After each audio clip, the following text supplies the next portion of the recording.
Hey, Algebra 1 students. In this video, we're going to solve absolute value equations. This is the last topic for Chapter 3. By the end of the video, you should be able to solve equations involving absolute value. So what is an absolute value? It shows the distance that a number is from 0 on the number line. Okay, so anytime you see an absolute value of any number, it could be positive, it could be negative, it will always absolutely be positive. So you can see here in the example that the absolute value, which we indicate by using those vertical lines, absolute value of 5 equals 5 because it's just 1, 2, 3, 4, 5 units from 0. Likewise, negative 5 is also going to be 5 units from 0. Okay, so anytime you see those vertical lines, it means it's an absolute value. The solution will always be positive. Okay, if you have something, an absolute value that's equal to a negative, there's not going to be a solution. Okay, so let's look at some examples. What are the absolute values for each? Negative 3. Again, doesn't matter if it's negative, it's going to be positive. So it's going to be positive 3. How about absolute value of 40? It's going to be 40. Now, this one's where it gets interesting. The absolute value of x. I wonder if you can just think of in your mind, would this be positive? Would it be negative? If you said both, you would be correct.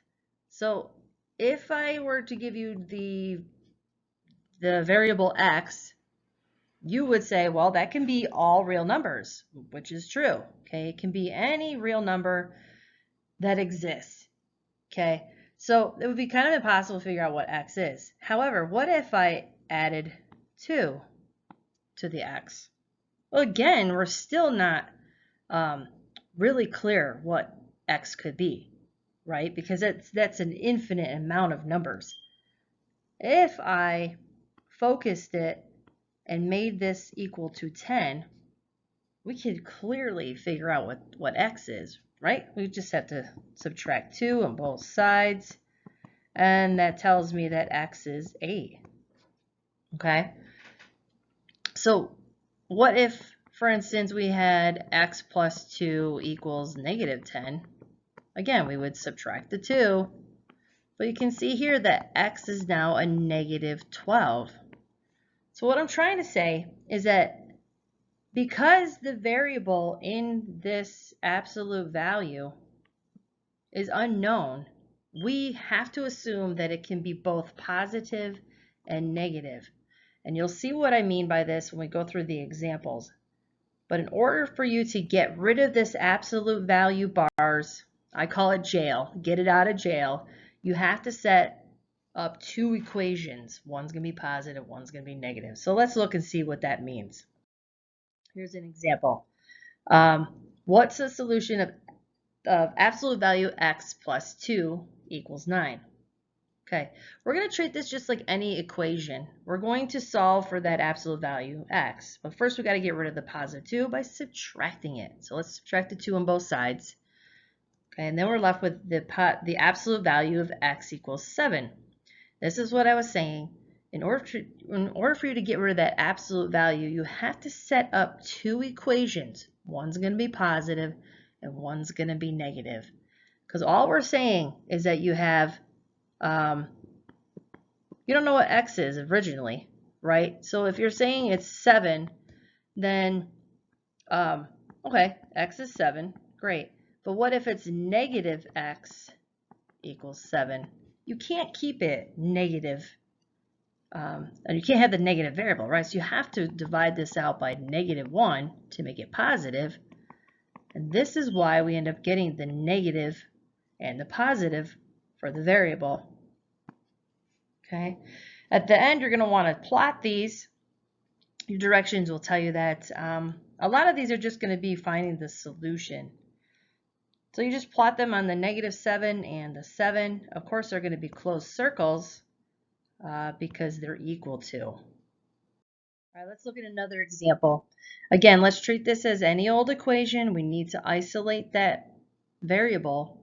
So to do that, we have to divide both sides by 3. Okay, so now you have the absolute value of t equals 24 divided by 3 is 8. Okay, so to get rid of the absolute value, this is very important, you have to set 1 to positive and then 1 to negative. So you're going to have a positive and a negative 8. Seems fairly easy. Let's step this up a little bit further. Okay, so here's one, and this is really as hard as it's going to get. I know it might look a little complex, but it's no different than the equations we've been doing so far. I want you to look at it as saying we've got 3 being multiplied by the absolute value of 6y minus 2 minus 6 equals 3. We need to isolate that y. So our first step is going to be to get rid of that negative 6. Okay, so we have to focus on getting that out of the way. Maybe you're thinking, well, why don't we just multiply the 3 times the 6y and then the 3 times the negative 2? You know that thing that they call the distributive property? No, you don't want to do that, okay? Make sure you don't do that first. Here's why. It's not the same thing. It is not saying that you have a group of 6y minus 2. We're simply saying we have the absolute value minus 2, or 6y minus 2. They're not the same thing. You just can't go ahead and do the operation on that. Okay, in order for you to ever touch whatever's inside, you have to undo the absolute value. Okay, so let's focus on the negative 6. We're going to add this to both sides. Okay, this will cancel these out on, yep. And then you're left with 3 times the absolute value of 6y minus 2 equals 3 plus 6 is 9. Okay, ask yourself, well, what else can I do? Well, you can undo the multiplication of this 3, right? The opposite of multiplying is just dividing. So we're going to divide both sides by 3. Okay, now keep in mind you can't divide 6y over 3 and negative 2 over 3. Remember, I just really want to make that clear that it's stuck. Okay, it is stuck in an absolute value symbol. Okay, and so it's something that you cannot undo unless you're able to solve it within it. Okay, so the only thing that you can simplify is just to cross out the 3's because they cancel each other out. And then you're left with the absolute value of 6y minus 2 equals 9 divided by 3, which is 3. All right. Here's where you're asking yourself, what do I do next? How do I isolate that y? This is where you got to remove those absolute value, the bars, right? You got to get it out of jail. So if you remember, all we've got to do is set up 2 equations. One's going to be positive. Okay, so there's our positive. And then you're going to have a negative. Okay, so let's go ahead and set up a negative one. This one's going to be 6y minus 2 equals negative 3. Okay, you could make the y negative and then keep the 3 positive, but it'll cause a lot of issues if you forget to divide by -1 because you'll end up having a negative variable. You don't want that. All right, so let's go ahead and solve both of these. You're going to have different answers, and that's what you want. Okay, so we have to add the 2 for this one. So this will give 6y equals 5. We're going to divide that out by 6. And then our final answer is y equals 5, 6, or 5 over 6. Okay, the second one, we're going to add the 2. 2's cross off, so now we have 6y equals -3 plus 2. We're going to be in the hole. We're going to have -1. And now we're going to divide by 6. And we get y equals -1, 6. All right, so hopefully that wasn't too complicated. There is another example I need to show you. It's when we don't have a solution. Okay, so I lied. This one does have a solution, but there's a little secret to this one. Only one of the answers is going to be a solution, and that's why it says to check the solutions. All right, so how would you solve something like this?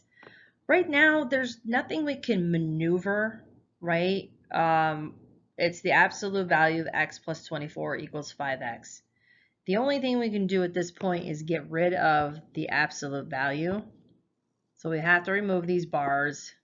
If you remember correctly, to do that, we just have to set up two equations. One's going to be positive, one's going to be negative. So let's go ahead and set up our positive. X plus 24 equals 5x. And now let's do our negative. X plus 24 equals negative 5x. All right, so let's solve. We're going to, let's see, so we have to get these two together, right? We have variables on both sides of the equation. So I'm thinking just subtract the x from the left. That'll get rid of those. So that leaves us with 24 equals 5 minus 1 is 4x. Divide that out by 4. So 6 is x for that one. Okay, now let's look at the negative one. We could do the same thing, subtract the x. And then we get 24 equals negative 5 minus 1x. It's going to be negative 6x. All right, we're going to divide that out by negative 6. Okay, this gives us negative 4 equals x. Okay, so we have a positive and a negative. So one of these is going to be the solution. The other one's not. How do we know? So all we have to do is take the value. So let's just take the value of 6. Okay, and we're going to plug in the value back into the x here and here. And then we're going to solve. We're going to see if those two sides are equal to each other. If they are, then we have the correct solution. All right, so we're going to have the absolute value. X is now 6 plus 24 equals 5 times 6. Okay, so the absolute value of 6 plus 24, well, that's 30, equals 30. Well, that's a true statement now, isn't it? Because the absolute value of 30 is 30, which does equal the other side. So that's correct. Cool. How about the other one? Let's check it out. Maybe they are both solutions.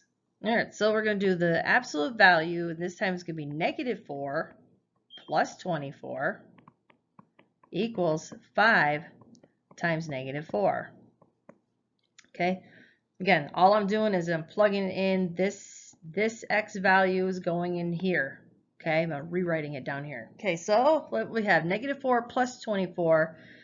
Well, 24 minus 4 is its absolute value of 20 equals negative 20. So then that's going to give us 20 equals negative 20. That is definitely not a solution. NAS. N-A-S. Not a solution. So this only has one solution, and it's 6.